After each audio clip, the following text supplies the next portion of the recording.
Good evening, Guam. Welcome to part 2. I failed to mention, my name is Josh Moffitt, and I'm basically showing you guys how to make Chamorro Pot Roast. This is part 2, and when I say Chamorro Pot Roast, it's the serious Chamorro Pot Roast, the one your grandma makes. Anyhow, here we are at part 2. So as I mentioned in part 1, we had our meat cooking, sort of like in a stew-fowl type of manner.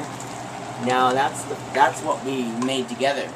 Now here's the finished product. As you can see, the onions, the tomatoes, and the juices, including the meat, have really, just made its way into the sauce.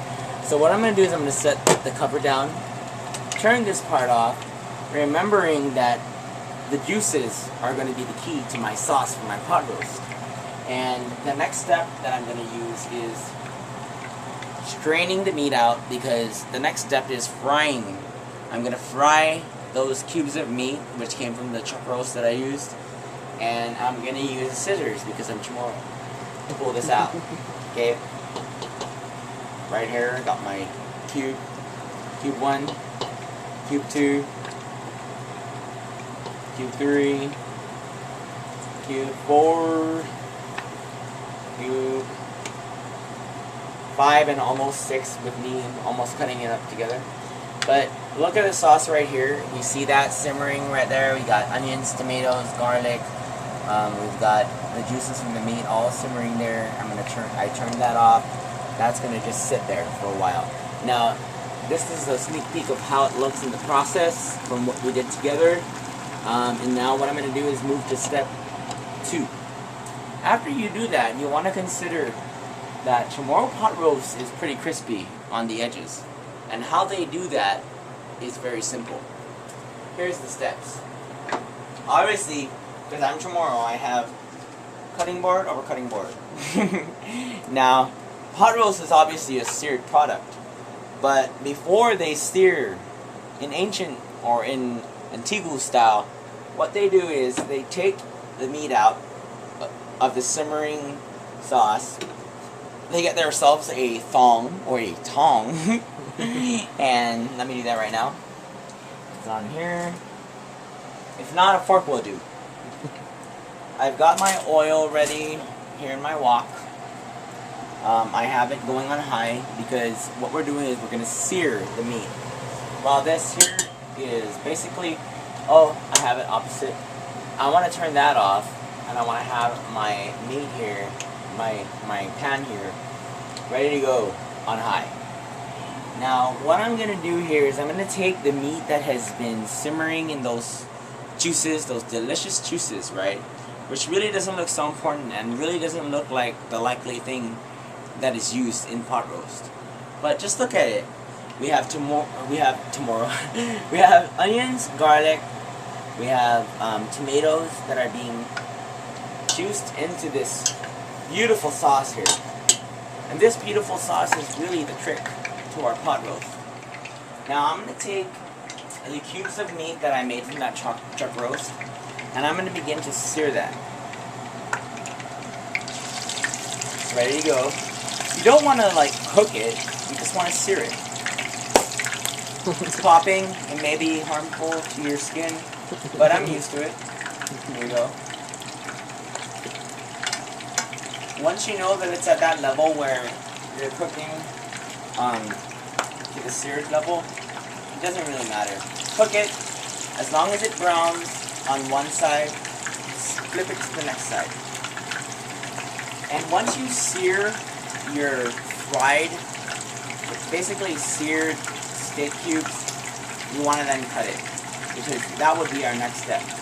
Our next step will be to glaze the pot roast in this yummy juice that continues to boil.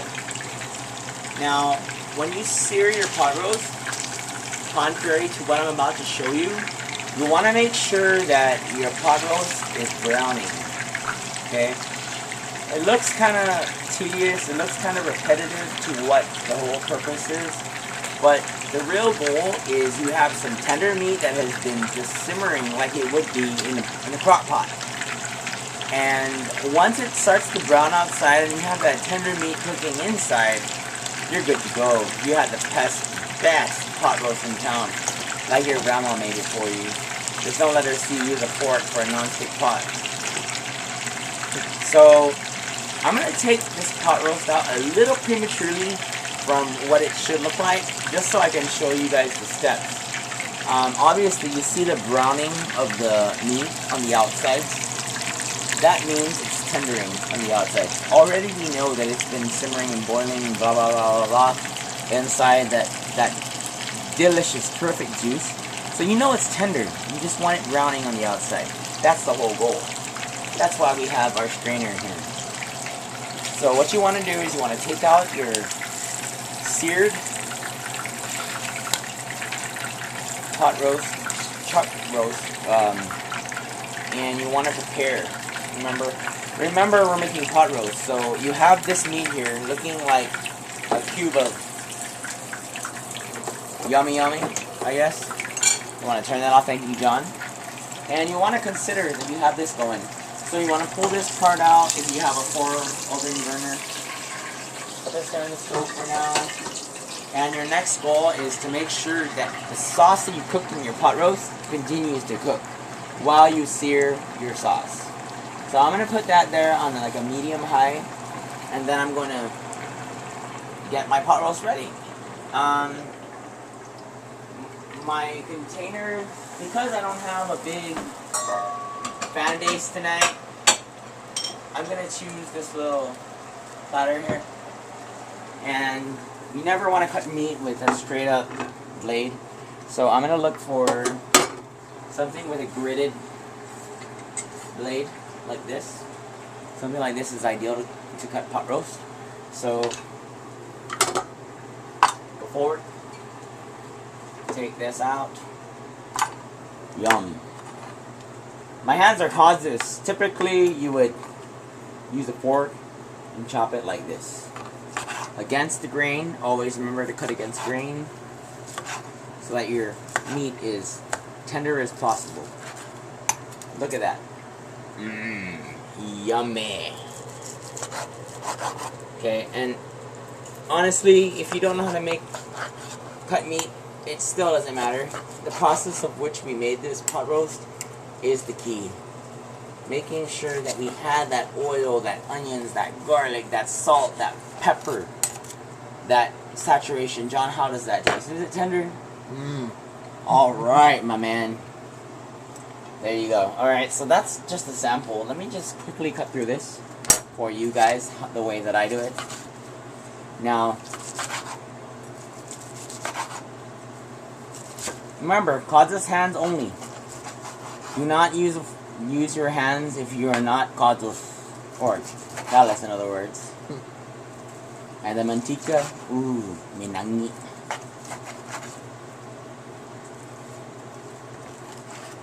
Okay, so line those babies up. Continue to chop it for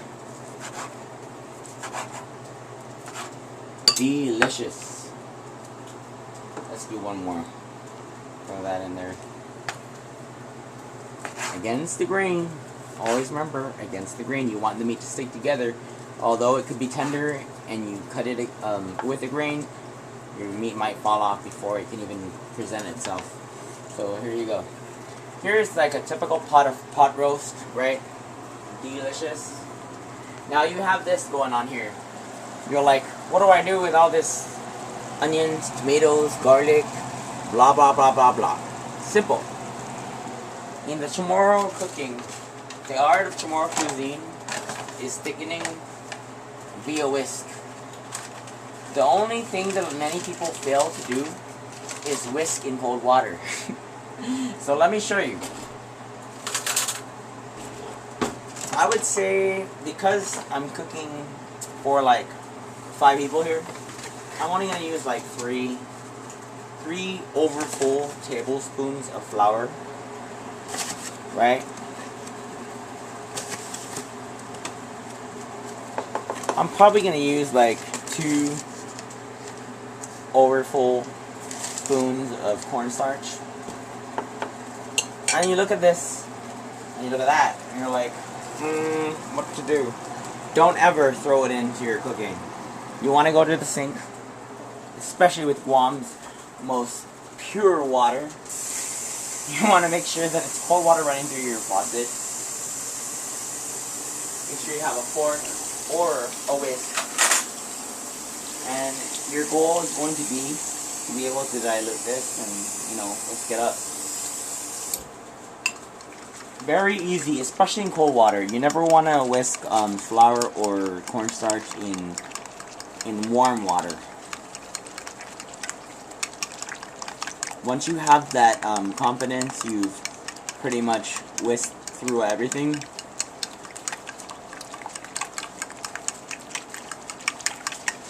You want to take your mixture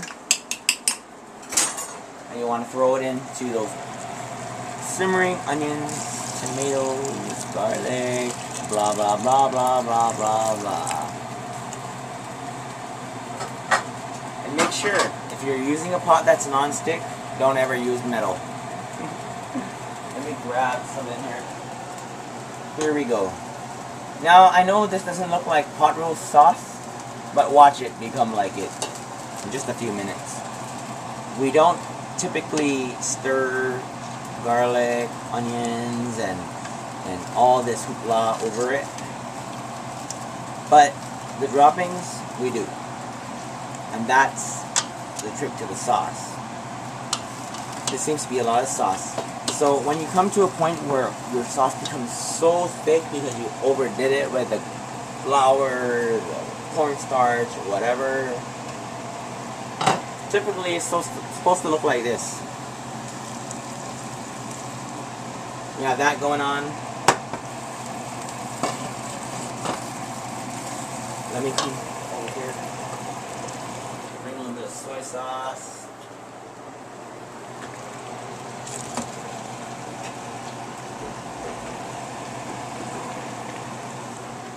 And believe it or not, once you stir this baby up,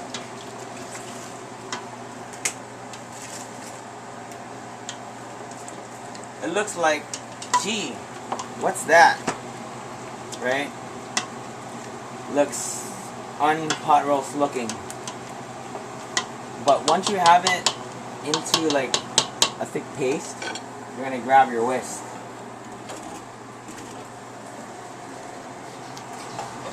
Grab your whisk.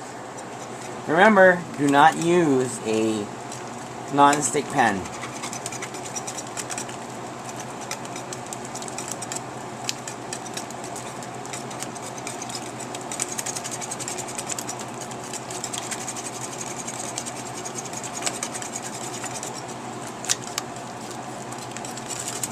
Okay, that's the sauce. So we have this going. Remember, this is heading towards that over there in the meat. So I'm going to grab a spoon here.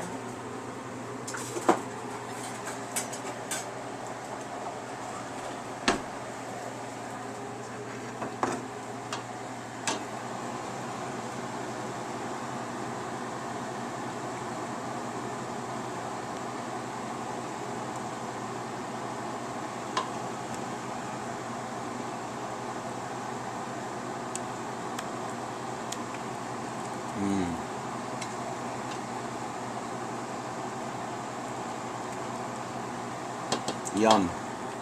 This is how Chamorro Pot Roast looks like, isn't it?